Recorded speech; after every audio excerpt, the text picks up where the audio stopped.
This is Caffeine and Coils, and I'm Deanna. And I'm Jenny. And we have a special guest today. Do you want to introduce yourself? Sure. So I'm Brian Phillips. I'm from the Southeast District. I'm a TM. It's good to be here. Thanks for having me. How long have you worked for Mingledorf? 24 years as of yesterday. Oh my gosh. Happy anniversary. That's older than I am, Brian. Just kidding. Well, there's probably a few people here that are just like that. Yeah. That are actually like that. That's correct.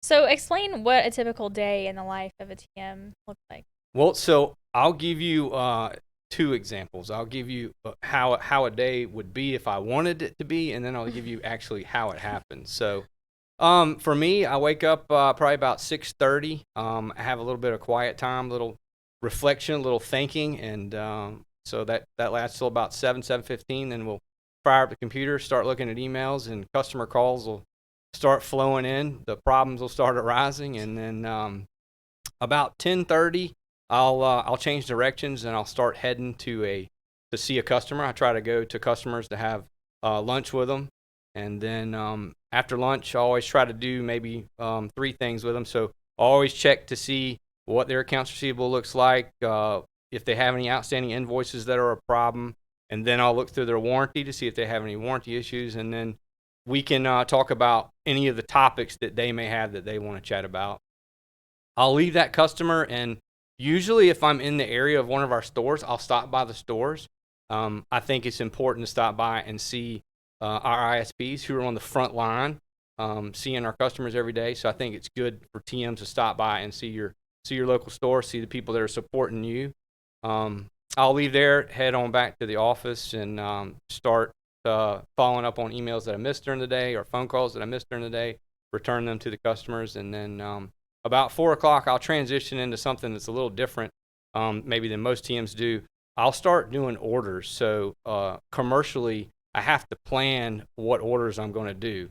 So I'll start working on orders. Sometimes it takes an hour, sometimes it takes 2 hours. It just depends on what you're ordering, because in a day, I could be ordering a 12,000 BTU PTAC, or I could be ordering a 200-ton chiller. So that's a wide variety of what you could be doing during the day for me. And then about 6 o'clock, I'll call it quits. I'll head downstairs and hang out with the kids for a little while, go to sleep, start the day over. But that's a typical day. But the reality of that is that typical day doesn't happen all the time. So you would normally, I would say probably 50% of the time, you'll wake up about 7 o'clock, your phone starts ringing, and you'll have a customer on the phone that's saying, hey, this order that was supposed to be delivered is not here. Instead, my order is sitting in Minnesota, and I need you to get on the phone and figure out what's going on. And while you're doing that, somebody's going to call you and go, hey, y'all are out of 25 TPA 7s. You need to check your inventory. And while you're doing that, somebody's going to call you and tell you they didn't pick up a part yesterday, that your delivery driver was sick, yada, yada, yada. So you see, it's kind of spirals out of control until you get to lunch, and then you catch up on your day again. So that's what the reality of a day is and what I would like a day to be. Hope that answers your question. It does. I'm just wondering how you get up at 6:30 and have time for reflection. Yeah. As soon as my head is off that pillow, it is like 90 to nothing. Getting, you know. So you should try it, Jenny. I think it's important that you try it. I think I would be up at 2 o'clock in the just morning. a little reflection, a little time to think. I spend a lot of time in thought. I think it helps me, because I would probably go crazy if I didn't have that. I feel like I am like a master, not manipulator, a master multitasker, where I'm always like, it's always like the next task is on my mind. And like, I'm always thinking about like the next 30 minutes and then what's in the next 3 days. So like, I might be thinking about the next promotion that's going to happen for this next month, you know, like we're coming in the studio to record video on or whatever, but then what am I putting on the grocery order so that we can have dinner lined up for the next 3 days? Like, so I feel like I don't have time to stop and just sit with my thoughts. Like that was what stood out the most to me of what you just said. Time is the most important thing you have. I know. So this reflection period, is it you're not doing anything else at all, or is it kind of like you're sitting there with your coffee? I'm just sitting there, not with coffee, Deanna. I told you, no coffee. No Caffeine's coffee. okay, but no coffee. Just sitting there, just thinking. Yeah, just it can be at my desk, it can be in a room, it can be on a couch. Just kind of a reflection period, just to, for the lack of a better terms, a quiet time. Yeah. when nothing's happening. My cell phone's not with me. Really, Just- truly, the morning is the best time to do that. Yeah. Because, generally most people aren't up at 6:30 already Yep. emailing you or calling you, so you just get the time to It's. yourself. I think if I didn't have it, I would go crazy. Maybe that's why I'm crazy. Yeah. I didn't say that. All right. So what is like the most favorite thing that you get to do about your job? I think the most favorite thing I do about my job is seeing customers excel. So if you're really working really hard to get a customer over the top and serve a customer, I think that's kind of like what the foundation of this company is built on. Is if we help our customers get better, we'll succeed at the same time. I know Bud had that vision. David has the same vision. So Rob Massey said it best a couple weeks ago. He said, "We exist to help our customers solve problems and be more successful." So I think that's what we do, and that's what I try to do or strive to do. I think it's so cool too, like just to think about how not only are we changing our customers' lives, like we're collectively changing everyone in the company, like their lives too, and just making everybody better. Yeah. I think that's how that's how we stay successful. We've been successful for a long time. I know we've had some hiccups with COVID and all that craziness, but I'd like to get back to where we are the best. Not Getting that there. we're not. Yeah. We're getting there. Yeah. What's your most memorable experience as a TM? Ooh, most memorable experience. So I would say in 2008, I sold $1 million for the first time in 1 month, and so I hit $1 million, and I got just an absolute ton of emails. Bud emailed me, David was emailing me, Rob was emailing me. It was exciting to actually hit that milestone, and I had tried so hard to get to $1 million. It was hard, very hard. Now we have to sell 2 million, or either nobody even notices us. So, so now I got to sell 2 million a month. So life has changed drastically from 2008. But that was kind of a crazy year, and to be able to hit $1 million was important. And then also not in that same year, but I think like in 2006, I got my first $1 million PO. So it was a commercial job, water source job in Brunswick, Georgia. And I will remember that because it's on my desk. But it was the first $1 million order I think ever I would had. have to like frame the email. Right, Like, I did. Yeah, It's like, actually that on my would be so desk. cool. Yeah. Yeah. Because back then we signed POs like with our hand. It's not electronically. You're really dating yourself. Yeah. right I'm now. yeah. So I'm so old that we signed it with blue ink. All right. What departments do you tend to collaborate with most? I definitely collaborate with all of them, but I would say the credit department, Rosa and her team, and Michael Langley's still there. We've been around a long time. And then I collaborate with the warranty group, Debbie Belt's group. Talk to them a good bit. Talk to Debbie probably more than she would like. We're not going to tell her you said that. If she's on Actually, this she podcast, I still love you, Debbie. And so, and then tech support, I talked to Michael Lunsford, Bubba, that team of people. So, those three elements are very important. Warranty, credit. If you're not friends with the credit department, you better make friends with them because, there may be a day you may have to put your charge card down to get your customer off credit hold. So, just a thought. But those three really. And then the commercial team in Savannah. Tony DeSalvo. We just got a new manager, Marty Lamb retired, and we've got Scott Shell, who's going to do a good job for us. But we collaborate with them a lot. I talk to them probably every day. Tony probably 3 or 4 times a day. Yeah, I think the collaboration is the most important aspect, with any company, but especially within our company is all the different all departments moving together. Absolutely. How do you maintain strong relationships with your customers? I talk to them every day.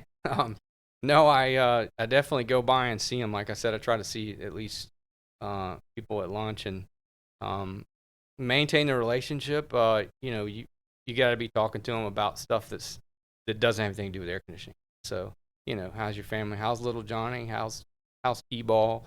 How's softball? Your travel softball group. How are they doing? So you got to get into their lives and get to their level. If if you can get to their level and you become more than just a business partner, you become a friend. And I think most of the relationships that I have today with my customers are from building that trust, that relationship. Happy birthday. You remember my birthday? Yeah, I remembered your birthday. I wrote it down, but I remembered. That's really good advice. I think, so I'm not like on the sales side, but from the marketing perspective where I work with vendors and things, I feel like that's kind of like my favorite part of my job is getting to connect with them on a personal level and kind of have that same kind of relationship with them. Yeah. So it is nice when you get to do that in business. It makes your job so much more enjoyable. So what tools have become essential for your success? So, I before I answer this question, I'm going to say that my cell phone is probably the most important thing to my success. Back in 2003, when I first started this job, we didn't have cell phones, so we would call into the office to get our messages. So, the first thing that ever came out was a BlackBerry. I don't know if anybody remembers BlackBerries. Mm-hmm. If you're on this podcast, you can say, yeah, I remember BlackBerry. But so, the cell phone has come a long way. And whether you like it or you don't like it, the cell phone has changed the game because it gives you instant ability to call somebody. So if something goes wrong, they can call and yell at you. If you need something, they can call immediately and get it. So cell phone, and then single source is a great tool, has been a great tool. I'm hoping we make it great again. It was a fantastic tool before it had a little bit of glitches, and I know we've gone through software. I'm sorry, everybody, we've gone through software. I hope we get it and make it better. But it's a great tool because customers can go on there, whether it's 10 o'clock at night, and they can figure out what we got so they can get ready for their day in the morning. So great tool there, single source, cell phone. I use a program called Tableau. It actually tells me where I stand each month. It can tell you to the minute where you stand. And so I use it as a sales tool to tell me if I need to work harder, if I need to work less. Not necessarily less, but how hard you need to work or where you need to go or if you're doing something right or wrong. So Tableau, and then, of course, everybody uses email. I get tired of email, but it's a necessary evil. There was one time Brian emailed me with a question that was in the email that I sent. And I was like, clearly you don't read my emails. Yep, that's true. I think we move so fast that we just read what we want to read. It's true. That's true. I definitely gloss over emails sometimes. I have to go back to them because I'm like, did I just read that properly? Theo actually sent out an email a couple weeks ago, and if you made it to the bottom, he said, if you're reading this, you made it through my email, and there's a special surprise for you. And I made it there because of Jenny not reading Jenny's email, so it's kind of funny. But yeah, he put it in the body of his email. He goes, if you're reading this, you've made it to the end of my email. He quizzes us. Sadly, I don't always pass. That's funny, but that's true. That's what those weekly marketing meetings are about, huh? Yeah. It's just a pop quiz. All right, so how do you stay up to date with the latest trends and advancements in the HVAC industry? That's easy. So we have lots of things for that. So Carrier has TM webinars that they produce. So I watch a good bit of those. I don't watch all of them. Sometimes they can get a little bit cumbersome, but for the most part, I do watch those. We had this cool thing at Mingledorff's called the Technical Service Update. Has anybody? If you don't go to that, you probably should think about it. The best part about it is it's free. It doesn't cost you anything but your time to go to it. And I don't know how they do it up here, but back in South Georgia, we feed them dinner. So their wives don't have to cook, and they're exciting, and most of them get a couple pieces of pizza or Chick-fil-A or whatever you're doing, and they take it home. So they're, now they're heroes. But Technical Service Update, and then DK's webcast. You get some information from that, valuable company information, but industry information, TM webinars, and also have a lot of friends in the industry that I reach out to. I fact check stuff. Hey, is this really happening? A2L, can it really kill you? You forgot one. What? Caffeine and Coils. Yeah. Oh, Caffeine and Coils. So yes, I'm on the podcast. So if you're not reaching out to this podcast, you're not subscribing, you need to subscribe because this is a lot of fun. That's right. It's good to be here in the studio. Caffeine and Coils. And it's not coffee and Coils. So if you're not a coffee drinker, because I'm not a coffee drinker, then you're okay. That's right. We play to all different types of caffeine drinkers. Yeah. Just I as long like as you- energy drinks personally. Yeah, that's me too. So I got my pipeline punch this morning. All right. What are some of the misconceptions about the role of being a team? So that's I yeah, already know yeah. what the answer is. So I think the biggest misconception is that we actually don't work. I mean, so I think that some people view us as, okay, they wake up at 10 o'clock. About 10:30, they're rolling up with the donuts to their first customer. They leave there. They go to lunch. They take their customer to lunch. They get off about 1:30, head out to the golf course, play a couple rounds of golf. About 6 o'clock, they might or may not go to a dinner with a customer. Then they party all night long and wake up and do it again. That's well, while that might be true Yeah, for that was what I was for- anticipating yeah, you were going to tell see? me when we And- asked you about your day. And maybe one or two of those may do it. And if you do it, you probably know who you are. But the mass majority of us, we work really hard. Mhm. We probably work 50, 60 hours a week. I know when I was younger, I worked a lot harder than that, but that's because I was probably a little bit stupid. But you probably shouldn't work more than 50, 60 hours a week. You'll burn yourself out. But yeah, the misconception for me is, that we don't work or that we're lazy. What did you think it was? The 10 to 2 crew. 10 to 2 crew. 10 Yeah, to 2 banker's crew. hours, 10 to 2. Yeah. So yeah, I was No, right just there, kidding. 10 to 2 crew. So yeah, we actually work. I think I work when a lot of people aren't working. Yeah. Yeah, when you're calling it quits, I may just be starting to do that order routine that I was talking about. Because sometimes I'll send orders to Tony about 7 o'clock at night and it'd be like, why are you still doing this? I know. When you have that home office, the lines get real blurry real quick. Yeah. I've noticed that. Well, I have kids. I know you have kids, but my kids will come upstairs and they'll be like, hey, time to call it quits. Why? What do you want to do? I want to go somewhere and do something. Okay. Yeah. So you have to have that balance, because if you don't, man, you're going to end up divorced. And your kids are going to be raised by somebody else. You can always just set the email to be sent later, so it looks like you were working late. Oh, so Deanna, know. you think people do that? I mean, some people might. Some people may or may Listen, not my do that. pre-season Actually- emails are pre-scheduled, just so you know. Oh. I have done that when I have checked my email really late or really early, and I don't want people to think that I'm that person that's working at 10 or 11 o'clock at night. I'll wait for it to send till 8:06 in the morning, so it seems legitimate. I really send it at 11 o'clock at night, but I don't want you to get it till 8 o'clock. Yeah, I like exactly. it. Okay. You know, That's a different actually on thought our old process. email server, it would not send. So I used to schedule Oh, emails too, really? because sometimes I would be up late and be Yeah. still working or whatever. And as soon as I would open my computer in the morning, it would send no matter when I had Oh, yeah. scheduled It would start Yeah. sending- it starts But the sending new all- email server will let you schedule. So Schedule Just so you know. emails. So I don't do that, but good for y'all. No. Okay. If I send you an email, I'm actually sitting at my computer. Well, maybe you can put it in your back pocket for later. Hey, I'll try anything. How do you see the distribution landscape changing in the next few years, and how are you preparing for those changes? So distribution landscape, my belief, this again is my belief. I know some people might be scared and say, all of our business is going to the internet. You're done. Everybody's going to be buying it online. They're going to be putting it in. The mechanical contractor's going to be putting it in. We're going to be cut out of the loop. I don't think that's happening. I just don't think that. I think we're too valuable, and what I mean by that is there's too many problems, there's too many questions, there's too many issues that the human has to answer. The internet can't answer. And so, people say, oh, well, you can buy a ductless online. Yeah. Well, wait till the ductless gets R454B in it, yeah. and somebody blows up a house, and let me tell you how many ductless you're going to buy online after that.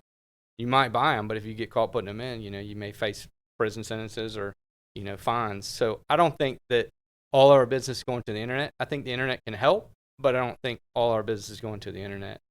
What I do think will be happening in my lifetime is there will be much more automation. And so, not to be crazy, and I watched the Terminator the other day, but you will have some sort of automation robots that will be pulling orders for us.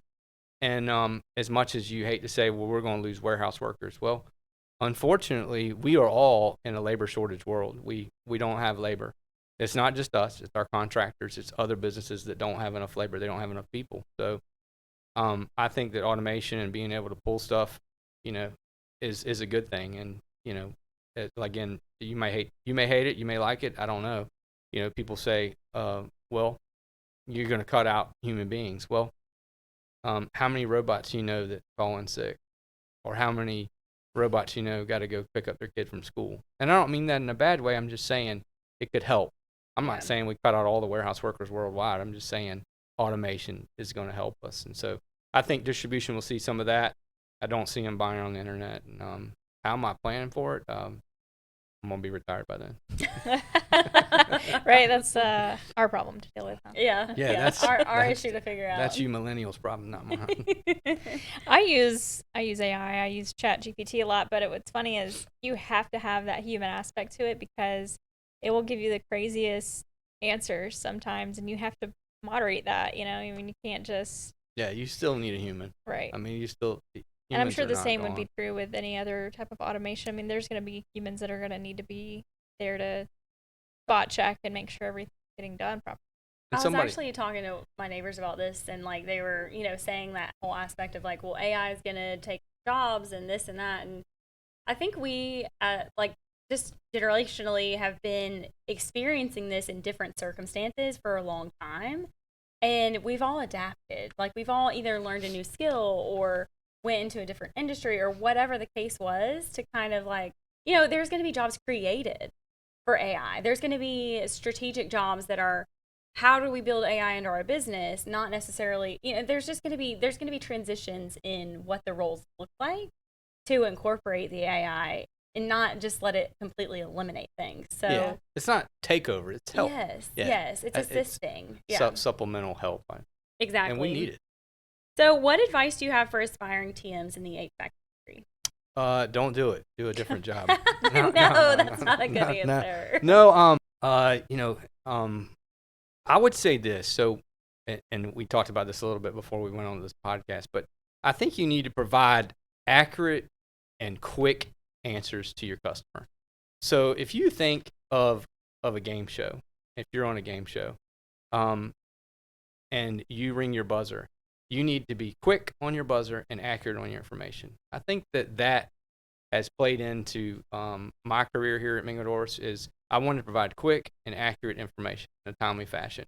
So if you're a TM out there and a customer emails you, don't wait 3 days to answer them, because if you wait 3 days to answer them, you are no longer going to be getting any of their business. So I say 24-hour turnaround is a good time frame to be able to answer their question. If you can't answer it accurately, just ping them back or call them and say, hey, look, I'm working on the answer. Just so they know, because the fear of not knowing is the worst fear at all for me. If I send you an email and you don't answer me, either you don't like me or you're just not responding to me. So why? I need to find some way to answer the question. But the other thing is, if when I started out in sales, I wasn't very good, and so I didn't have Tableau data back then either. So what I did is, and I encourage other teams to do this, is to pick somebody in your peer group. So if you have a bunch of people that are selling $5 million and you want to get to the next level, you want to get to $6 million, figure out what that person is doing that's making them sell $6 million and try to emulate that, try to follow that. And then once you get to the $6 million mark, try to go to 8. Once you get to 8 million, try to go to 10 million.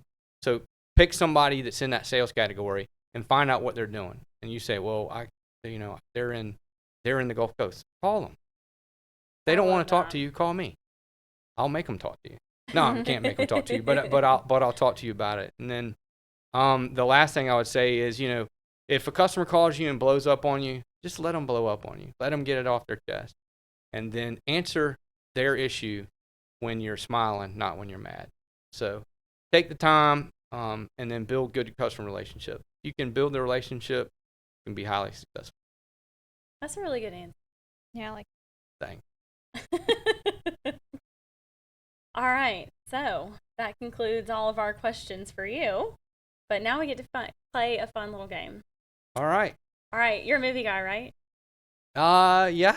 Yeah? There's some hesitation there. Yeah.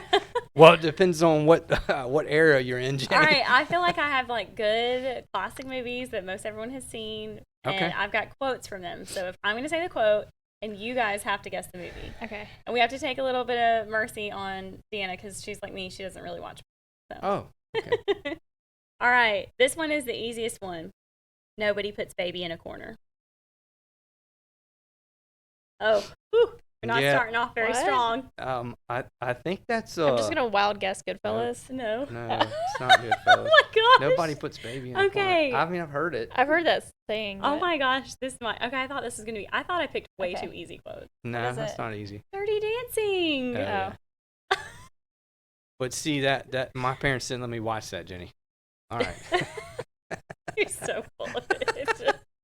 That's with Patrick Swayze and that crazy chick. All right, go ahead. Okay. To Infinity and Beyond. Come on, Oh, you that's have kids. that's Oh, Buzz Toy Lightyear. Got Story. that. Yeah, Yes, Toy Story. Toy Story. Okay, good. Whew. Okay. If you build it, he will come. That's Field of Dreams. Okay. Oh. There we go. We're back Yes, on fire. Got that. That's Kevin Costner's. Yeah, I've got that That's a one. good one, I huh? got that one. Yeah. You're killing me, Smalls. That would be Out. no, Sandlot. Yes. I was gonna say Outsiders. Why Sandlot, was I saying Sandlot. Outsiders? Outsiders is a good movie too. Okay, I don't know if you guys are gonna notice. Carpe diem, seize the day, boys. Make your lives extraordinary. This is okay. That's I'm gonna give you a that's hint. terrible, Pan. Jenny. Close. What Robin did you say? Williams. Peter Pan. Listen, Peter Pan. no wait, Ron Williams is Hook. So Ron Williams. I'm narrowing it down. Oh, He's in Hook, so Isn't he the in one Hook? with Matt Damon. I don't remember if he was What- in that one. what is the movie about? Okay, I'm just gonna tell y'all. It's Okay. Dead Poet Society. Oh, okay. You've never seen that movie? That's the worst quote you could have. Oh my from Dead gosh. Poets Okay. Society. Cinderella story. Out of nowhere, a former greenskeeper now about to become the That's Masters champion. Caddyshack. Yeah, Yeah. I knew you were gonna get that one. Yeah. Okay, this one's a good one. Get busy living or get busy dying. I've heard that, but I can't remember what it's. These are all like super class. I feel like super class. Caddyshack was classic. Yeah. Sandlot was classic. All right, give us a hint. I can't. Who's in it? I don't remember. I don't watch movies. I don't remember. All right, you're real helpful. Okay, The Shawshank Redemption. Oh, Say the quote again. I've never seen that. Get busy living or Oh get busy yeah. dying. So that's Isn't what that you- like 4 that's- hours long? Oh no, it's not 4 hours long. You need to watch that, Deanna. That's Morgan Freeman and the crazy guy that. Oh, that is Morgan Freeman. Yeah, See, I couldn't that's even really remember. I good. don't even If you remember. would have just said Shawshank, well, you would have gave it away. My bad. Exactly. Yeah. You can't. You should have said they were stuck in prison for not posing. But I didn't. Yeah, and he was an accountant. That's what you could have said. Okay. All right. Okay. I feel the need for speed. Oh, Top Gun. That's Top Gun. Good job, Dee. Got it. Finally got one. She got one. Okay. Deanna won. I have to put tape over Brian's mouth. Okay. You're gonna need a bigger boat. That's Forrest Gump. No. Wait, you're gonna need a bigger boat. Oh, no, this. You're so- Oh, it's Jaws. It's Yes. Jaws. My bad. I'm sorry. Sorry. Your Forrest wrong Gump was on my answer. mind. Hey, I was thinking you're gonna need Listen, you're gonna need a bigger boat. Forrest Gump are in my life. I'm never gonna use those movie quotes. Yeah. Okay. So he's got a cigarette out of his mouth. That's a great movie. We actually caught some sharks last week. Funny. Okay. I got two more. I'm the king of the world. Titanic. Thank you. That's so funny. Who said that though, Deanna? Leonardo or Kate? Leonardo. Okay, good. He's on front of the boat. Kate was. Now that's a 3-hour movie. Yeah, it is. Do y'all remember watching that on VHS when you were a kid? There was Yeah. 2 VHSs. It's just so long. You had. Okay, we gotta take I've it. never been a movie person, even when I was a child, and I watched this at a sleepover with my friend, and I remember feeling like I was being tortured, like I was a prisoner, because she wanted to watch this movie, and I wanted to go play, and I was just like, You're like, we really gotta Oh, watch God. this 3 hours. and then she puts in a second tape, and I'm like, This not I over know. yet. Yes. I remember that feeling too kidding? because I don't watch movies either. To be continued. can we do an And- intermission? Do intermission. It was a big movie though. Okay, last one. There's no crying in baseball. Oh, that's the Peaches. What is the name of the movie though? The one with where the ladies are yeah, on they're the baseball they're team. baseball Tom players. Hanks. Tom Hanks. A League of Their Own. Yeah. League of Their There Own. you go. Sorry, we didn't cheat, Dan. I didn't know in advance. Sure. No, I really didn't. I thought All the right, question was that's going to be all I- vanilla ice cream. That's going to be the number one answer. All right. Well, that's all we have for today. Thanks for coming on with us. Yeah. Hey, thank thanks you. for having me on. I appreciate it. Don't forget to rate, review, and subscribe. Don't forget to rate, review, and subscribe. Yes, thank you.